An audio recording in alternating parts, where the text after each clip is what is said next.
Friends, I welcome you all at Swayam platform. We are here to discuss a course, Hindu Personal Law including marriage and succession. We are in the second week and today we are going to take a subject, modern source of Hindu law including legislation, judicial decision, justice, equity and good conscience. Before starting anything friends, I want to recall you the previous lecture. In the last class friends, we understand the idea of custom which is very crucial for the purpose of family law because family law evolved in a society and family law is codified. Therefore, practice is very crucial in the existence of Hindu law. Therefore, in the last class, we discussed the concept of custom. But friends, we must understand the Bharati jurisprudence and the Western jurisprudence. The idea of custom in India is totally different. We are thinking about Sadachar. You may derive practices of the caste people. But in the Western jurisprudence, for a long time, something is prevailing and therefore you may derive as a custom. We discuss the different dimension of custom, essential of custom, kinds of custom. We also discuss a unique point, what is legislatures, how legislatures now dealing with the custom. We also discuss about the essential of the custom in the last class. Therefore, friends, by introduction of the last class, now I want to focus on the learning outcome on the modern sources of Hindu law, which includes legislation, judicial precedent and the justice, equity and good conscience. The today's lecture will focus on the following friends. For example, the learner will able to understand meaning and concept of modern source of Hindu law, different legislations dealing with the Hindu law and judicial precedent and its relevance under the Hindu law, principles of justice, equity, good conscience as the source of Hindu law, the impact of legislation, judicial precedent on the development of modern Hindu law. These are the learning objectives through which we may learn the idea about the modern source of Hindu law, concept, meaning of modern source, different legislations, judicial precedents, its impact on the development of modern Hindu law. Before starting anything friends, I want to focus about the general overview. The jurist Sir Henry Maine noted that Hindu law has the oldest pedigree of any known system of jurisprudence and even now it shows no sign to lose its strength. Hindu law is one of the most ancient and prolific law in the world. It has gradually developed into a system through the text of sages and in the writing of successive jurisconsults. After thorough examination of the ancient source of Hindu law, we will now turn our attention to the modern source of law and their significant role in the shaping and evolution of the modern law. The modern source of Hindu law includes legislation, judicial precedent and justice, equity and good conscience. This is the importance because we already examined the ancient source of Hindu law, but we are living in an era of legislations. We codified our laws. Therefore, now modern legislations are very crucial in order to understand the true and actually applied Hindu personal law. Therefore, information about the modern source of Hindu law is highly relevant to understand the contemporary law and practice related with the marriage, adoption, succession, inheritance. Therefore, understanding of modern source of Hindu law is very prominent. I want to focus first on the legislation because legislation is recognized as the first modern source of Hindu law. Legislation means the rules which are declared as a law by political sovereign for a society that called legislations. Political sovereign, command of sovereign is known as legislation. In constitutional polity, the constitution of the state is sovereign and not any other person or a group of persons. Therefore, legislation is also known as the codified form of the law. So, what is legislation? The legislation means what is prescribed by the sovereign. which is very clear, specific, having clear objective. We should understand that. Therefore, we after the codification, we are thinking about the legislation as a source. Friends, we are living in an era of legislations. Therefore, we must think about the importance of legislation. Before the introduction of legislative enactments, various rules and the custom were prevalent in the different part of India. Legislation is essential not only for achieving uniformity in the law but also eliminating inhuman and irrational practices prevailing in the past. This is the importance of the legislations for the purpose of the family law. Friends, you cannot deny the strength of the legislation because legislation is so crucial. Legislation stands as the most authoritative source of law. In the event of the conflict between the legislation and any other source of law, legislation will prevail.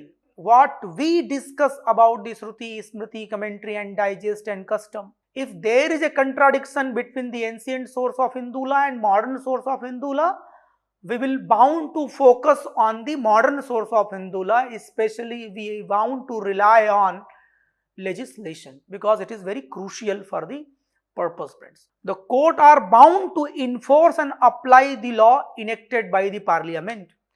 In a case of Chand Narayan Gautam and Saroj Gautam, the Rajasthan High Court observed that the legislations are enacted on the specific subject matters, and once a subject is covered by legislation, the law found in the Smritis and commentaries on the subject become the historical interest only. Friends, we focus on the terminology historical interest only. Means the point is very clear. What is mentioned in Shruti, Smriti and commentary and digest, after enactment of these four legislations, they are only have a historical relevance. But I already told you about a story that section 4 subclass 1 of Hindu Marriage Act tell us that for which the provision is made under this act. Means for which the provision is not made under this act, you are free to apply Shastric Hindu law in the modern context. Otherwise, if what is prescribed by the legislature, you are bound to apply the rule prescribed by the legislature. It is quite surprising that Gurudas Banerjee and Dr. Priyanath Sen did not even mention the legislation as the source of Hindu law in their Tagore law lecture delivered in the year 1878 and 1909 respectively, despite the fact that several significant legislations enactments had already been passed and were in force during their time. They not recognized, but gradually now there is no confusion on legal position. After the independence, we are living in an era of constitutions where we are relying on legislations. Therefore, legislation is become a supreme source of Hindu law, especially supreme source of the codified amended Hindu law. I want to focus on the legislations related with the family law in force. The first one is the Caste Disability Removal Act 1850. This act provides that one who converts does not forfeits his right to property and inheritance given by Hindu law. This law is very clear. After the conversion, you are not disqualified from inheriting the property. This is the essential law. Therefore, section 26 of Hindu Succession Act also provides that converts descendants disqualify but not converts disqualify. Now the second important legislation is Converts Marriage Dissolution Act 1866. It permits the Hindu converts to dissolve his or her marriage with a spouse who refused to renounce the Hindu religion. The third act, Hindu Gains of Learning Act 1930. This act provides that the earning of Hindu by virtue of his special education would be his separate property. notwithstanding the fact that he received education at the expenses of the joint Hindu family. So now after the Gains of Learning Act, if you are gaining something due to your learning, your father, your family spent money on you, but your salary belongs only to you, not others. This is the point, friends. Now the Guardians and Wards Act 1890, it laid down the law for the appointment of the guardian of a minor. The next provision is Hindu Disposition of Property Act 1916. It legalized bequest and the transfer of the property in the favor of unborn person. Now I want to focus on the Anand Marriage Act 1909. Section 2 of this act validates the marriage of Sikh in the Anand form even without Shastric rites and ceremonies. Now at present, Sikh may marry as per Hindu Marriage Act 1955 or according to Anand Marriage Act 1909 and have to register marriage under the same act. Sikh for other purposes like divorce, adoption, succession will be governed by Hindu Marriage Act. Only Anand form of marriage recognized the specific ceremony prevailing among the Sikh community. Now I want to focus on Hindu Inheritance Removal of Disability Act 1928. This act provides that a person would not be excluded from any rights or share in the joint Hindu family property reason only by any disease or deformity or physical or mental defects. The act excluded only a congenital idiot and lunatic from the inheritance. Now the point is very clear. This is also followed by the Hindu Succession Act nowadays. The next is Indian Succession Act 1925. It provides the rule regarding to succession, but it also includes the rule for Hindu will. The next one is the RA Marriage Validation Act 1937. This act validates the marriage of RA Samajist Hindus even if the parties belongs to the different caste or subcaste or one or both of them belongs to a non-Hindu religion. The next one is the Special Marriage Act 1954. If a Hindu marries to a non-Hindu, then this act he would be permitted from Special Marriage Act 1954. If a Hindu marries to a non-Hindu person, then their marriage may be solemnized and formed under the Special Marriage Act 1954. Some other acts are also relevant and crucial. For example, Hindu Marriage Act 1955, Hindu Succession Act 1956, Hindu Adoption and Maintenance Act 1956, Hindu Minority and Guardianship Act 1956. This is the point. The next one is the Prohibition of Child Marriage Act 2006. We already understand the story from the Sarda Act 1929.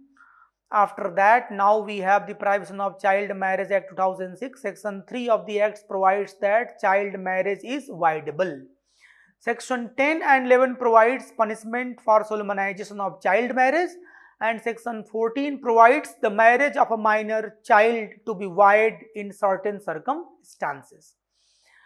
Now friends, I want to highlight about the repealed act, Hindu Widows Remarriage Act 1856, Hindu Will Act 1870, Hindu Transfer and Bequest Act 1914, Hindu Women's Right to Property Act 1937, Hindu Marriage Disability Removal Act 1946, Hindu Marriage Validity Act 1949, Child Marriage Restraint Act 1929.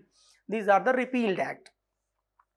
Now I want to focus on the second modern source, that is the judicial decision or the precedent as a source of Hindu law.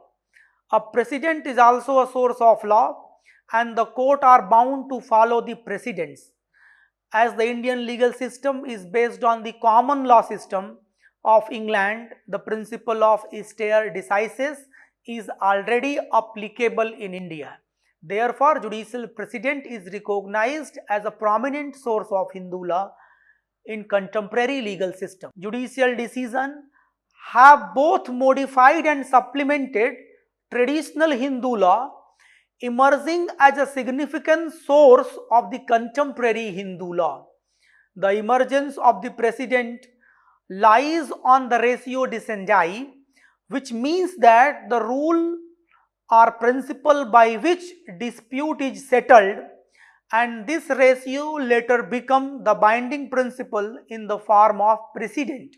Friends, in order to explain the idea of precedent, we must understand the idea of stare decisis. The doctrine of stare decisis means an earlier decision or precedent has a binding effect upon the later cases. Basis of this doctrine is the rule of law, that is, in identical cases the same law should be applied. This is the need of the rule of law principle. Friends, the Article 141 of the Constitution of India provides that law declared by Supreme Court shall be binding on all courts within the territory of India. This also provides a foundation for the judicial precedent as a source of Hindu law. Now I want to focus on a case, Bengal Immunity Company Limited versus State of Bihar, where Supreme Court held that all the courts within the territory of India under Article 2141 does not include Supreme Courts itself. Now I want to focus on Indira Nehru Gandhi versus Raj Narayan, where the Supreme Court observed that a smaller bench of Supreme Court cannot overrule the law declared by the larger bench thereof. Now I want to focus on the importance of the judicial decision.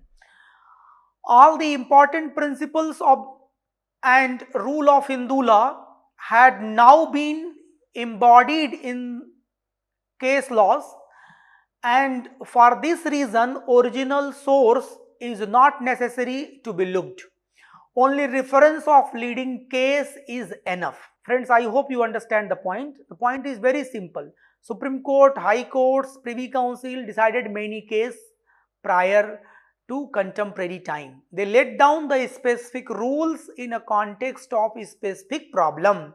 Therefore, in a case of confusion, we are not bound to search the real law in the roots. We just go through the case law and understand and realized about the correct legal position. The precedent is a source of law in the sense that by the process of judicial interpretations, doctrine, principle and the rule of Hindu law stand modified and new rules introduced in the body of Hindu law.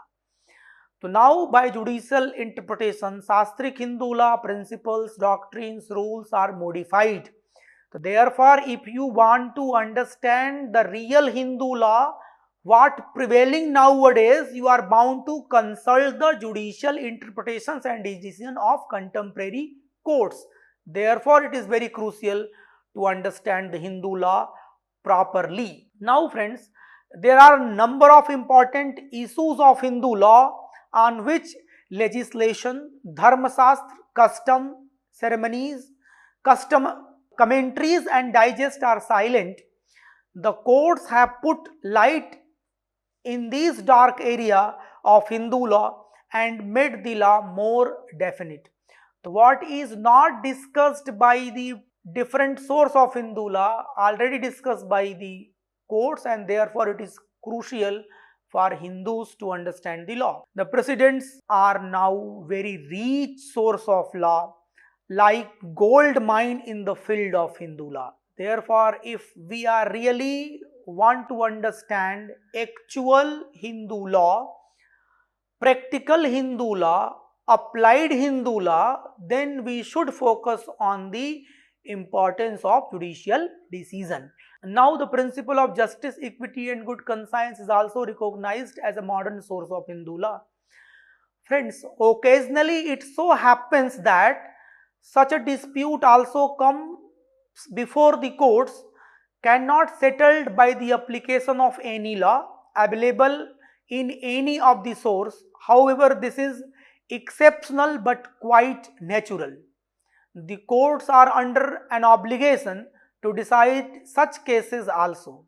Therefore, in such cases, the court may consult the principle of justice, equity, good conscience, because when you are approaching Supreme Court for resolving the dispute, court cannot say that there is a no law on this point. Court is bound to decide. Therefore, court is to take help from principle of justice, equity and good conscience and dissolve the dispute. Therefore, in the case of Gurunath versus Kamalabai, the court observed that the court may rely on the basic values, norms and standards of the fair play and propriety. Therefore, friends, in juristic terminology, they are called the principle of justice, equity and good conscience. On that basis, the dispute must be dissolved by the court. The English administration of justice established the specific courts, and the courts, in absence of any rule, applied the principle of justice, equity and good conscience. Under the English law, they have equity courts also decide the case where there is no law. Such kind of practice is not prevailing in India. But we have a principles. Our courts are enabled to apply this principle and resolve the conflicting problems and come out with the solutions of any dispute which emerged before the court. The equity is also the source of law. Equity as the branch of legal system, set of principles or rules emerging in the course of administration of justice, particularly in those cases where an account of inadequacy of law exists. In these cases, judges evolve certain general principle on the basis of the justness and fairness. On that basis, equity may be applied and case may be resolved, friends. Friends, justice is also recognized as a source of law. The great jurist Rawls noted that justice is the first virtue of the social institution. Friends, section 151 of the Civil Code provides that the court have inherent power to resolve a dispute for the end of justice. Therefore, court can proceed, decide a case for justice, friends. In a case of Saligram versus Munshi Ram, the court observed that the principle of justice, equity and good conscience is applied for the logical ends of the case. Now, friends, in a case of Madhu Kishwar versus State of Bihar in the year 1996, Justice Ramaswamy observed that in a case was related of the succession and the court applied the principle of equity in a case of inheritance between the male and female and the property were distributed equally among the parents, husband and brothers. This case was associated with the application of Hindu law. Hindu law was not applied because there was no notification on whole community. Therefore, on the basis of principle of justice, equity and good conscience, the court applies the rule of equal distribution among all relevant people. In the next case, the court observed that there is no rule of law or no proof of the existence of any custom. There is the rule of justice, equity and good conscience will apply to resolve a dispute. Therefore, Supreme Court identified the importance of justice, equity and good conscience in order to proper conclusion of a dispute. Factum vallet doctrine, when we are discussing about the modern source of Hindu law. It is a Roman magazine, quite fair non debut factum vallet, meaning an act not to be done if done is yet valid. This doctrine does not touch upon the validity of any act even when there is a difficult in the performance of legal requirement. This is the directory rules and not the mandatory rule. Jimutwahan, the founder of Dai Bhag school, explained that even 1,000 texts do not destroy the inherent nature of the things. Doctrine of factum vallet in the practical and simple sense is things not to be done, if done, now valid. Suppose child marriage happened. So, therefore, we are not going to apply the law and declare child marriage is invalid, void. Why? Because it also affects the interest of both the parties of marriage. Therefore, factum vallet is a doctrine which protects certain things because of the need of justice. So this is the factum ballot which protects the phenomena which not to be done legally. Friends, we have a number of cases, Ganga Sahai, where the court observed that the Roman doctrine of factum ballot would have applied in Hindu law in such matter as do not touch the substance of the matter on the basis of the principle of justice, equity and good conscience. The doctrine of factum ballot applied not only on the written rules but also in the case of customary law. Suppose if a person doing something or did something in contravention of statutory law or customary law, the Roman doctrine factum ballots protects on the basis of justice and equity. In a case of Basant Singh, Privy Council held that the rule in a customary law of adoption among the Jats in Delhi is that the boy to be adopted should be a Sagotra. It is directly mandate, and the adoption of a body form and the adoption of a boy from another gotra or even an orphan is not therefore unlawful. It is validated by the doctrine of factum valid. Now we can think about certain points. Are the ancient source of Hindu law being overlooked in contemporary times due to the emphasis on modern source of Hindu law? Second, to what extent has a traditional method of resolving conflict between the Smriti and Digest under the old Hindu law being incorporated into the common law principle of equity and justice, which are now recognized as a modern source of Hindu law? The Indianization of our legal system is achievable. And the last one is, the modern codified Hindu personal law is complete. Friends, by this discussion, we concluded our discussion on the source of Hindu law. We discussed the source of Hindu law in two broad categories: Shastric source of Hindu law and modern source of Hindu law. In Shastric source of Hindu law, we discuss about the Shruti, Smriti, commentary and digest and custom. In modern source of Hindu law, we focus on the legislation, judicial principle and principle of the justice, equity and good conscience. These exceptionally recognized as the source of law. Why we are dealing or why we are studying the source of law? Because if you want to understand the law in proper sense, you must be aware about the proper historical background of a law. Therefore, the study of source of law is crucial and critical. And therefore, in today's lecture, we focus on the modern source of Hindu law. I not explain a lot because when we start discussion in third week onwards, we will only focus on the modern Hindu law, contemporary Hindu law, codified Hindu law, where we deals each and every provisions mentioned in the modern laws. Therefore, friends, we may think about the source of law, relevancy of source of law, and how exhaustive source of law exists in our legal tradition. By this discussion, you are bound to conclude that if people are arguing or argued that we have no jurisprudence in our ancient time, this statement cannot survive after the completion of this week. Thank you, friends.